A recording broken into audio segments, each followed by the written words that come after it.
स्वागत है आपका #वेल्थ में।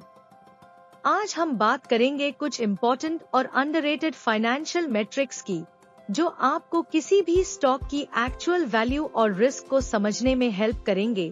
Book value, price to book, PB ratio, capital employed, beta, ये टर्म्स काफी बार सुनने को मिलते हैं, लेकिन इनका सही अर्थ और प्रैक्टिकल यूज समझना बहुत जरूरी है। चलिए शुरू करते हैं। बुक वैल्यू क्या होता है?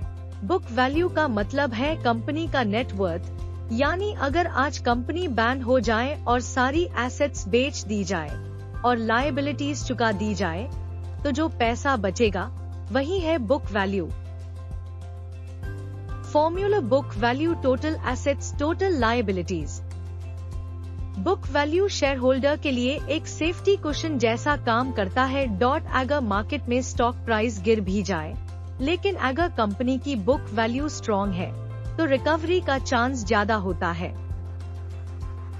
एग्जाम्पल: सपोज टोरेंट पावर की टोटल एसेट्स है 10,000 करोड़ रुपीज और लायबिलिटीज है 6,000 crore rupees. Book value 10,000, 6,000, 4,000 rupees crore. अगर 100 करोड़ शेयर्स है, तो पर share book value 4,000 crore rupees, 100 crore 40 रुपी पर शेयर। बुक वैल्यू का उसे ज्यादा डीप वैल्यू इन्वेस्टिंग में होता है। Price to book, PB ratio क्या होता है?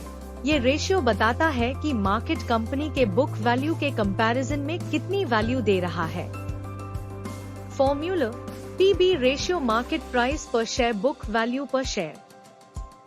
एग्जाम्पल: सपोज हैवेल्स इंडिया का करंट मार्केट प्राइस है 800 रुपीज और उसकी बुक वैल्यू है 200 रुपीज। पीबी रेशियो 800/204, यानी मार्केट इस कंपनी को 4x प्रीमियम पा वैल्यू कर रहा है। Low PB 3 to 4, growth expectations high है, लेकिन क्वालिटी देखना जरूरी है। कंपैरिजन: बैंक्स में पीबी काफी रेलेवेंट होता है। फॉर एग्जाम्पल, HDFC बैंक का पीबी रेशियो हमेशा प्रीमियम पार होता है due to strong fundamentals. PNB का पीबी रेशियो लो होता है क्योंकि एसेट क्वालिटी वीक है। पीबी रेशियो अलोन काफी नहीं होता, लेकिन जब आप इसे बुक वैल्यू और रो के साथ देखते हो, तब क्लियर पिक्चर मिलता है। कैपिटल एम्प्लॉयड क्या होता है? कैपिटल एम्प्लॉयड मतलब बिजनेस में कितना पैसा लगाया गया है। इक्विटी प्लस डेट, जो बिजनेस ऑपरेशंस में उसे हो रहा है। Formula capital employed: total assets, current liabilities, या capital employed equity plus non current liabilities. ये मेट्रिक रोज कैलकुलेट करने में काफी इम्पोर्टेंट रोल प्ले करता है। हाई कैपिटल एम्प्लॉयड का मतलब होता है बिजनेस कैपिटल इंटेंसिव है, जैसे इंफ्रा या मैन्युफैक्चरिंग। एग्जाम्पल: लार्सन टोब्रो जैसे इंफ्रा कंपनीज में कैपिटल एम्प्लॉयड हाई होता है। सपोज टोटल एसेट्स 50,000 रुपए करोड़, करंट लायबिलिटीज 10,000 रुपए करोड़, कैपिटल एम्प्लॉयड 50,000, 10,000, 40,000 रुपए करोड़ इस पार। अगर एबिट 6,000 रुपए करोड़ है, तो रोज 6,000 बटा 40,000 15%, यानी हर 100 रुपए कैपिटल पे 15 रुपए रिटर्न मिल रहा है। बेटा क्या होता है? बेटा एक रिस्क इंडिकेटर है जो बताता है कि एक स्टॉक मार्केट के कंपैरिजन में कितना वॉलेटाइल है। बीटा 1 स्टॉक मार्केट के साथ चलता है। बीटा 1 ज्यादा वॉलेटाइल, रिस्क ज्यादा। बीटा 1.2 होता है, मार्केट से ज्यादा हिलता है। नेस्टल इंडिया का बेटा 0.5 सेफ और स्टेबल। अगर आप एक कंजर्वेटिव इन्वेस्टर हो तो लो बीटा स्टॉक्स पसंद करोगे, जैसे ITC, हिंदुस्तान यूनिलीवर। अगर आप हाई ग्रोथ और हाई रिटर्न के लिए रेडी हो, तो हाई बीटा स्टॉक्स देख सकते हो। या चलिए एक बार इन 4 इंपॉर्टेंट मेट्रिक्स का एक क्विक समरी देखते हैं।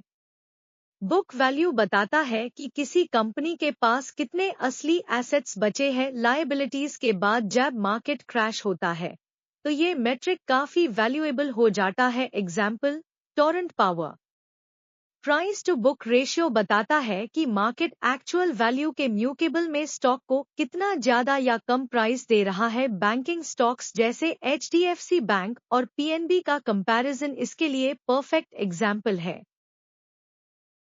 कैपिटल एम्प्लॉयड बताता है कि बिजनेस में टोटल कितना पैसा लगा हुआ है, इस पर रोज कैलकुलेट होता है।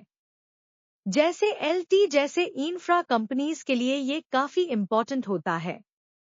बेटा एक रिस्क इंडिकेटर है, ये बताता है कि स्टॉक मार्केट के म्यूकेबल कितना हिलता है। नेस्टल जैसा स्टेबल स्टॉक का बेटा कम होता है, जबकि टाटा स्टील जैसा साइक्लिकल स्टॉक का बेटा ज्यादा होता है। कंक्लूजन, स्टॉक एनालिसिस में इन मेट्रिक्स का रोल बहुत इंपॉर्टेंट है। सिर्फ प्रॉफिट या EPS देखना काफी नहीं होता। आपको ये समझना होता है कि कंपनी की रियल वैल्यू क्या है, उसका कैपिटल कैसे लगा है और मार्केट उस वैल्यू को कैसे प्राइस कर रहा है।